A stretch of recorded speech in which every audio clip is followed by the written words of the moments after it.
어둠이 아직 머물러 있는 새벽, 제자는 깊은 숨을 내쉬며 부처님 곁에 앉았다. 그대 마음이 무겁구나. 무엇이 그리 괴로운가? 부처님, 저는 요즘 너무 지칩니다. 자꾸만 마음이 무너지고 작은 일에도 눈물이 납니다. 사람들과 어울리기도 싫고 무언가를 해내려는 의지도 사라졌습니다. 이런 저를 보면 제 스스로가 한심합니다. 부처님은 조용히 말씀하셨다. 고통은 누구나 겪는 것이지만 그 고통을 자신에게 화살처럼 쏘는 이는 드물지 않느니라. 제자는 고개를 들었다. 고통을 자신에게 쏜다고요? 그래. 삶에 찾아온 아픔은 하나지만 그 아픔을 원망하고 부끄러워하고 부정하면 자신에게 또 다른 화살을 쏘게 되느니라. 잠시 침묵이 흘렀다. 부처님은 손에 들고 있던 작은 연잎을 가리켰다. 이 연잎에 비가 떨어진다고 생각해 보아라. 처음엔 방울이 맺히겠지만 곧 흘러내리겠지. 그렇지만 돌멩이 위에 떨어진 빗물은 오래도록 고여 썩기도 하느니라. 그대의 마음이 지금 돌멩이처럼 굳어 있기에 고통이 머물러 썩고 있는 것이니라. 제자는 천천히 고개를 끄덕였다. 그러면 어떻게 해야 그 고통이 흘러가게 할 수 있을까요? 그 마음을 부끄러워하지 마라. 그 마음을 이기려 들지도 마라. 그저 바라보아라. 무거운 감정을 품고 앉을 수 있는 용기, 그것이 수행의 시작이니라. 그리고 부처님은 조용히 이야기 하나를 꺼내셨다. 어느 날 한 노스님이 외딴 산사에 머물고 있었느니라. 그는 사람들과 어울리지 않고 항상 혼자만의 시간을 고집하였지. 그를 아끼던 스승이 찾아와 물었다. 그대는 왜 늘 홀로 있으려 하느냐? 노스님은 대답했다. 사람이 무섭습니다. 상처 주는 말, 비난, 기대, 그 모든 것이 저를 지치게 합니다. 스승은 조용히 앉아 차를 따라 주었다. 그리고 말했다. 차를 마실 때 너는 물을 보고 두려워하느냐? 노스님은 고개를 저었다. 아니요. 그럼 물 속에 잠긴 그림자를 보고 두려워하느냐? 노스님은 한참을 생각하다 말했다. 그림자는 그저 내 모습일 뿐 두려워할 필요는 없겠지요. 스승은 미소 지으며 말했다. 사람 속에서 내 마음의 그림자가 드러난 것이니 그걸 보고 두려워하지 말고 조용히 바라보거라. 노스님은 말없이 차를 마셨다. 그리고 그날 이후 그는 마을로 내려와 사람들과 다시 눈을 마주하기 시작하였느니라. 제자는 그 이야기를 듣고 말했다. 부처님, 저는 지금 제 마음속 그림자를 외면하고 있었습니다. 저를 부끄러워하고 미워하면서 고통을 더 키우고 있었던 거네요.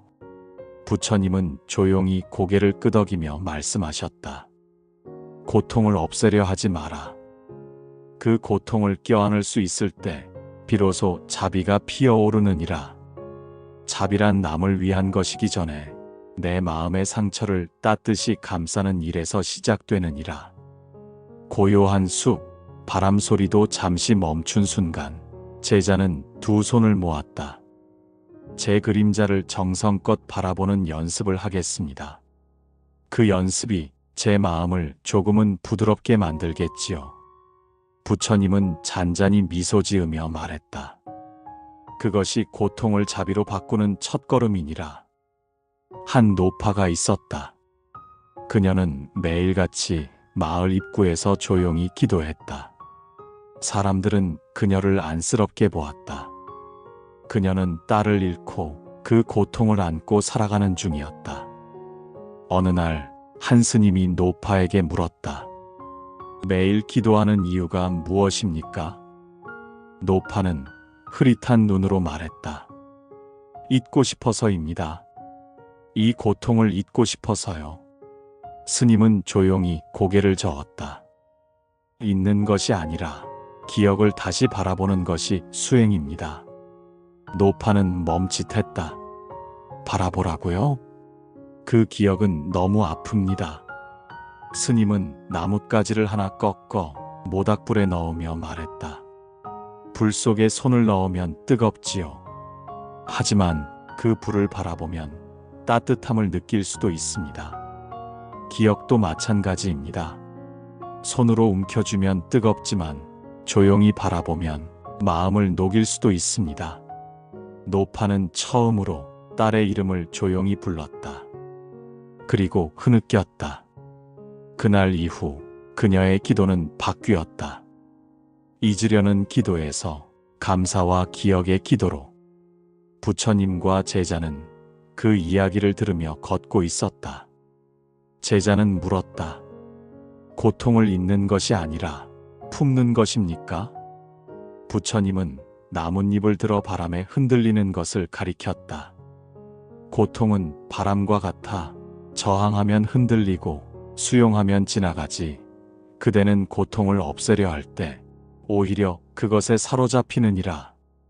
제자는 말없이 고개를 끄덕였다. 부처님은 다시 말씀하셨다. 자비란 남의 고통을 바라보는 마음이기도 하지만 가장 먼저 내 고통에 등을 돌리지 않는 데서 시작되느니라. 제자는 자신의 손등을 내려다보았다. 그 안에 고스란히 쌓인 감정들, 말 못한 후회, 놓치고 싶지 않았던 기억들. 부처님은 다시 걸음을 멈추며 말했다. 고통을 바꾸려 하지 마라. 그 안에 머물러 있는 마음을 바라보아라. 그 순간부터 그 고통은 그대를 무너뜨리는 것이 아니라 그대를 깨우는 종이 되느니라. 한참을 걷던 중 작은 절 앞에 도착한 부처님과 제자. 절 앞에는 한 수행자가 조용히 눈을 감고 앉아 있었다. 그는 말도 없이 며칠째 한 자리를 지키고 있었다. 무슨 연유입니까? 제자가 묻자 그는 조용히 입을 열었다. 제 동생을 잃었습니다. 말다툼 중에 제가 한 말로 인해 그가 삶을 내려놓았습니다. 그 이후 저는 아무 말도 하지 않습니다. 고통이 너무 커서 말조차 아깝습니다. 부처님은 다가가 그 앞에 앉으셨다. 자네가 지금 하고 있는 침묵은 도피인가 아니면 수행인가? 수행자는 고개를 떨구었다. 침묵은 제 자신에 대한 벌이라고 생각했습니다. 부처님은 고요히 말했다. 그대가 겪은 고통은 참으로 깊구나. 그러나 그 벌이 자비로 바뀌기 위해선 자신을 용서하는 자리를 마련해야 하느니라. 말을 아끼는 것은 지혜이지만 그 속에서 자신을 짓누르면 고통은 그대 안에 눌어붙어 다시 고통을 만든다. 그대가 입을 열어 누군가를 위로할 때 그 고통은 누군가의 평안이 될 수 있다. 수행자는 천천히 눈을 떴다. 그 눈빛엔 고요한 바람이 스며 있었다. 제자는 속으로 읊조렸다. 피할 수 없는 고통을 껴안는 것이 진정한 자비의 시작이겠구나. 부처님은 나지막이 말씀하셨다. 고통은 우리가 겪는 첫 번째 진실이고 자비는 그 진실을 끌어안는 용기이니라. 새벽 안개가 걷히고 숲길을 걷던 부처님과 제자는 잠시 나무 그늘에 앉았다. 제자는 조심스레 물었다. 스승님, 자비는 결국 남을 위한 것이 아닌가요? 부처님은 잔잔히 고개를 저으며 답하셨다. 자비는 나에서 시작되어 남에게 흘러가는 물과 같으니라. 내 안이 고요해야 그 고요가 밖으로 퍼져나가고 내가 나를 용서할 수 있어야 그 용서가 타인에게 전해지느니라. 제자는 말없이 무릎 위에 손을 올리고 자신의 손가락을 바라보았다. 부처님은 말씀을 이으셨다. 어느 날 한 청년이 자신을 미워하는 사람을 위해 매일 기도하겠다고 결심하였느니라. 그는 매일 새벽마다 향을 피우고 상대의 안녕을 빌었다. 하지만 그의 마음 속에는 여전히 분노와 원망이 남아 있었지. 한 스님이 그것을 보고 물었다. 그대는 왜 그를 위해 기도하나? 청년은 대답했다. 미워하지 않기 위해서입니다. 스님은 고개를 저으며 말했다. 그대가 먼저 자신을 품어야 하느니라. 상처받은 마음을 억지로 누르지 말고 그 아픔을 인정하고 끌어안는 것이 먼저이다. 그 마음을 돌보지 않으면 그 기도는 꽃 피지 못하느니라. 제자는 그 말을 들으며 생각에 잠겼다. 부처님은 나뭇잎 하나를 집어들었다. 이 나뭇잎을 보아라. 바람에 흔들리면서도 떨어지지 않는 이유는 뿌리를 붙잡고 있는 줄기가 있기 때문이다. 자비도 그러하다. 자신을 붙잡고 있지 못하면 남을 향한 마음은 쉽게 흔들리고 사라지느니라. 그때 멀리서 한 노인이 다가왔다. 그는 길가에 앉아 울고 있던 사내를 데리고 왔다. 스님들, 이 아이가 울며 말하길 자신의 삶엔 아무런 의미가 없다고 합니다. 부처님은 사내에게 다가가 조용히 앉았다. 무슨 일이 있었느냐? 사내는 말했다. 저는 아무리 노력해도 인정받지 못하고 사람들에게 버림받습니다. 저는 쓸모없는 사람입니다. 부처님은 조용히 돌멩이 하나를 주어 사내의 손에 쥐어주었다. 이 돌을 가지고 마을을 돌며 가격을 물어보거라. 그 누구에게도 팔지는 말고 그저 값을 묻기만 하여라. 사내는 고개를 끄덕이고 돌아갔다. 그리고 돌아온 그는 놀란 얼굴로 말했다. 시장에서 만난 이는 이걸 1,000원이라 했고 보석상은 100만 원을 주겠다고 했습니다. 부처님은 말했다. 그대가 누구에게 보이느냐에 따라 가치는 달라질 수 있으나 그대의 본질은 변하지 않는다. 자신을 하찮게 여기는 이에게 자비를 베푸는 건 어려운 일이다. 그러니 먼저 그대 자신에게 자비를 베풀어야 한다. 사내는 조용히 눈물을 흘렸다. 제자는 속으로 읊조렸다. 진정한 자비는 내 마음을 쓰다듬는 데서 시작되는구나. 부처님은 나지막이 말씀하셨다. 자비란 바람이 아니고 등불이니라. 자신을 먼저 비추고 그 빛이 머무른 후에야 세상을 밝힐 수 있느니라. 아침 햇살이 들기 전 부처님과 제자는 강가에 앉아 있었다. 물소리가 잔잔히 흐르고 안개가 발끝을 감쌌다. 제자는 조용히 입을 열었다. 스승님, 누군가의 고통을 보면 제 마음도 아픕니다. 그 아픔이 오래 남아 제가 무너지기도 합니다. 이것은 자비인가요? 아니면 연민일 뿐인가요? 부처님은 강물 위를 바라보며 말했다. 고통은 강물과 같으니라. 함께 흘러주는 이는 자비이고 휩쓸려가는 이는 연민이니라.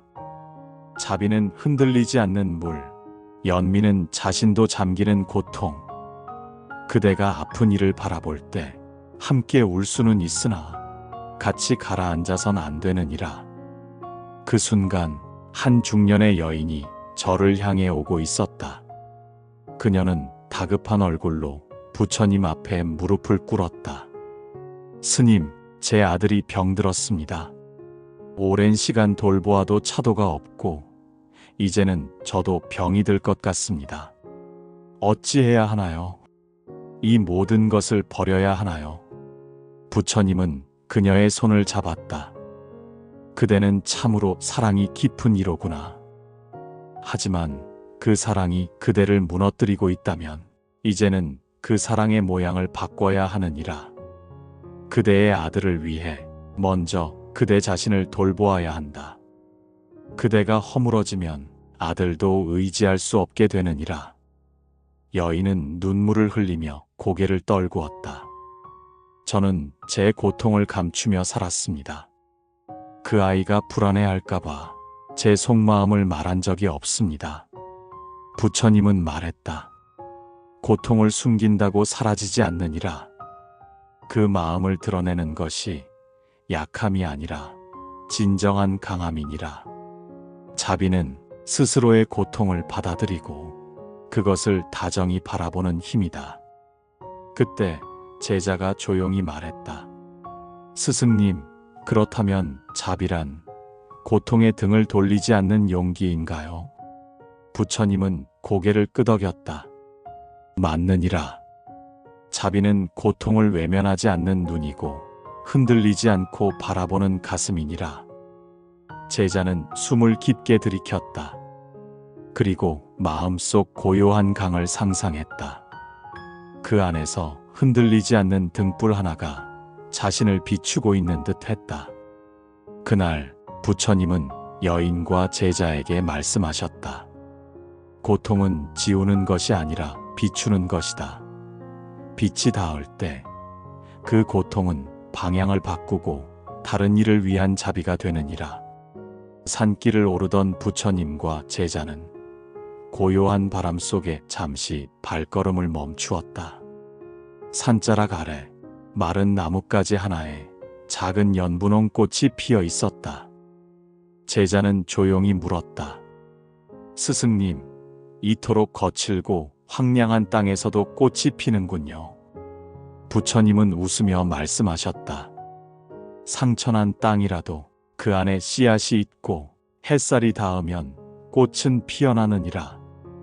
고통 또한 그러하다. 그 자리에 머문 채 자비의 햇살이 닿으면 그곳에서 연꽃이 피어나듯 지혜가 솟아나느니라. 그때 제자는 문득 떠오른 듯 말했다. 어릴 적 어머니께 들은 이야기가 있습니다. 한 소년이 있었는데 그는 자신의 흉터를 부끄러워했지요. 그는 늘 소매로 팔을 가리고 사람들 앞에서 웃지 않았습니다. 하지만 어느 날 한 노인이 그 소년의 팔을 보고 말했답니다. 그 흉터는 그대가 살아있음을 보여주는 증표라네. 소년은 그 말을 듣고 처음으로 흉터를 드러내며 웃었습니다. 부처님은 조용히 고개를 끄덕였다. 고통은 그대를 부끄럽게 하는 것이 아니라 그대가 걸어온 길을 증명하는 등불과 같으니라. 제자는 눈을 감고 지금까지의 자신의 상처를 떠올렸다. 그리고 마음속에서 그 상처들이 꽃으로 피어나는 느낌을 받았다. 그날 저녁 부처님은 제자들에게 말씀하셨다. 자비는 상처를 없애는 것이 아니라 그 상처를 품어 꽃 피우는 마음이다. 그대가 지닌 아픔이 누군가의 위로가 될 수 있다면 그 아픔은 더 이상 짐이 아닌 자비의 씨앗이 되느니라. 그래서 수행이란 흉터를 감추는 것이 아니라 그 흉터를 빛나는 이야기가 되게 하는 것. 그것이 진정한 치유이자 고통이 자비로 피어나는 순간이니라. 늦은 오후 부처님과 제자는 작은 절에 도착했다. 기와 위로 낙엽이 내려앉고 종소리가 조용히 울렸다. 제자는 부처님께 물었다.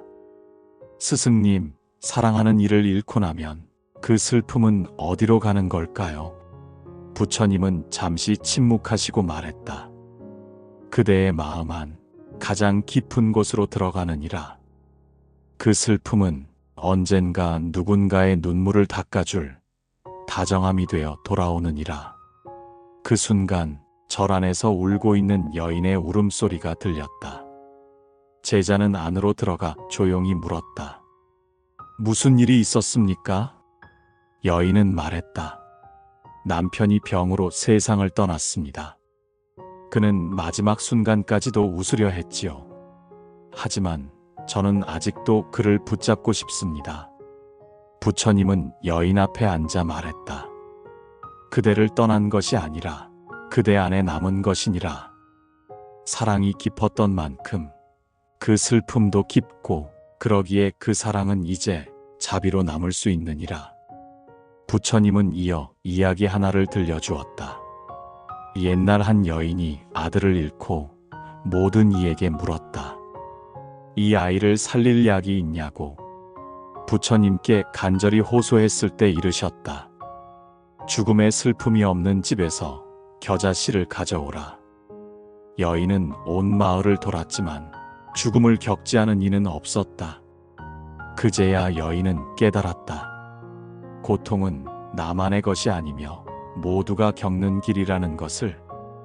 그날부터 그녀는 남의 슬픔을 어루만지며 자신의 고통도 다독였다. 제자는 그 이야기를 듣고 말했다. 슬픔이 누군가의 슬픔을 어루만질 수 있다면 그것은 자비가 되는군요. 부처님은 고개를 끄덕이며 말했다. 자비란 자신이 지나온 고통의 기억을 다정히 꺼내어 타인의 마음에 조용히 놓아주는 일. 그대가 견딘 아픔이 누군가를 위한 연등이 되느니라. 그날 밤 작은 등불 하나가 절 앞에 켜졌다. 슬픔을 품은 여인의 손에서 조용히 빛을 내고 있었다. 늦은 밤 부처님과 제자는 마을을 지나고 있었다. 길가에 앉은 한 노인이 조용히 신음을 흘리고 있었다. 제자가 다가가 물었다. 무슨 일입니까? 노인은 말했다. 아들이 전쟁터에 나간 뒤 소식이 끊겼습니다. 며느리는 떠났고 이젠 나 홀로 남았습니다. 이 노쇠한 몸 누가 돌보겠습니까? 제자는 애처로운 얼굴로 부처님을 바라보았다. 스승님, 이분을 위해 제가 무엇을 할 수 있을까요? 부처님은 노인을 향해 조용히 다가가 앉으셨다. 그리고 손을 잡고 말씀하셨다. 그대는 지금 세상과 단절된 고통을 느끼고 있구나. 그러나 세상은 그대를 잊지 않았느니라.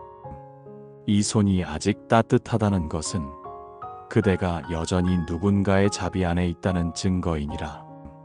제자는 물었다. 스승님, 이렇게 크고 오래된 고통 앞에서 우리는 무엇을 할 수 있을까요?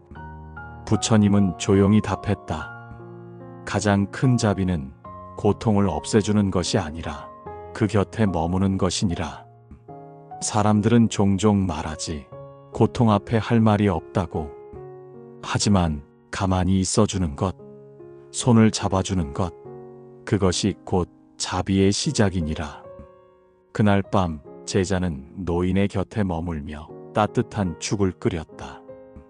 노인은 말없이 눈시울을 붉혔다. 다음 날 노인은 제자의 손을 잡고 말했다. 살아있는 기분이 듭니다. 그 말에 제자는 조용히 웃었다. 스승님께서 말씀하신 자비가 이런 것이군요. 부처님은 고개를 끄덕였다. 고통은 고립 속에서 더 커지고 자비는 함께함으로 작아지느니라. 그날 이후 제자는 스스로의 발걸음을 늦추고 주변을 더 살피기 시작했다. 삶의 한 귀퉁이에서 조용히 울고 있는 이를 위해 등불 하나를 켜고 그 곁에 조용히 앉는 법을 배워갔다. 그날 오후 부처님과 제자는 강가 근처에 있는 낯선 마을을 지났다. 이 마을 사람들은 외부인을 경계하고 자신들만의 질서 속에 조용히 살아가고 있었다. 길을 걷다 한 아이가 돌에 걸려 넘어졌다. 옷자락이 찢어지고 무릎에서 피가 났다. 주변 사람들은 그저 고개를 돌리며 아이를 피했다. 그 순간 제자가 달려가 아이를 일으켜 세웠다. 부처님은 잠자코 그 모습을 보셨다. 아이의 어머니는 멀리서 바라보다 조심스럽게 다가와 제자에게 물었다. 왜 도와주셨습니까? 이 마을은 외부인을 믿지 않습니다. 당신이 다정한 이유를 모르겠습니다. 제자는 잠시 머무시며 말했다. 아이가 넘어진 모습이 제 어린 시절과 닮아서 그저 제가 하고 싶은 일을 했을 뿐입니다. 부처님은 부드럽게 미소 지으며 말했다. 진짜 자비란 가까운 사람에게만 하는 것이 아니라 마음이 닿는 곳이라면 경계 없이 흐르는 것이니라.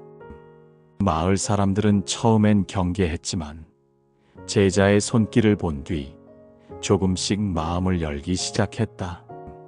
그날 저녁 마을 어귀에 작은 연등 하나가 켜졌다.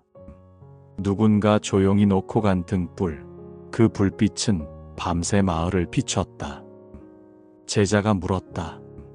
스승님, 자비는 때로 부정당하고 오해받기도 합니다. 그럴 때에도 자비를 멈추지 말아야 합니까? 부처님은 고요히 강을 바라보며 말씀하셨다. 강물은 돌에 부딪혀도 멈추지 않고 흐르듯 진심에서 나오는 자비는 결국 길을 만든다. 그대가 자비를 베푸는 것이 받기 위한 것이 아니라 흐르게 하기 위한 것이라면 그 자비는 반드시 다시 돌아오느니라. 그날 밤 제자는 잠들기 전 강물 소리를 들으며 작게 중얼거렸다. 경계를 넘은 자비가 세상을 조금 바꿀 수 있다면 그걸로 충분하다고. 절 아래 작은 길목, 하루가 다르게 떨어지는 낙엽이 쌓이고 있었다. 제자는 빗자루를 들고 조용히 낙엽을 쓸고 있었다. 한 노비구가 다가와 말했다. 그 낙엽은 또 금방 떨어질 것이니 쓸어도 소용없다네. 제자는 미소를 머금고 말했다. 하지만 저는 떨어지는 만큼 다시 쓸 수 있습니다.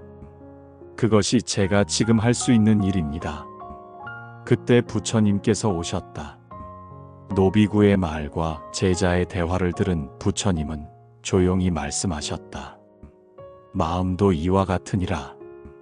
괴로움은 떨어진 낙엽처럼 끊임없이 찾아오지만 그때마다 조용히 쓸어내는 것이 수행이고 그것이 바로 자비이니라.